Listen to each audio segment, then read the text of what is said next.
Tak tohle to bylo hodně rychlý a to bude konec. Já myslím, že toto je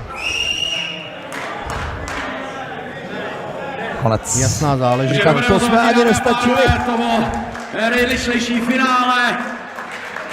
Poprosil bych do ringu na vyhlásení Renátu Veseckou, hlavní trenérku a metodičku Českého svazu Full Kontaktu.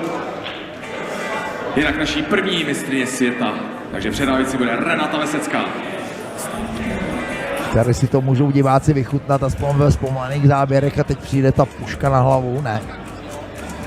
Ne, to je ten úder z pravý ruky a no bylo to rychlý, Venca byl hodně při chuti a taky asi soupeř se zalekl i to, že stojí proti mistru světa Vako. Ta puška byla opravdu tvrdá.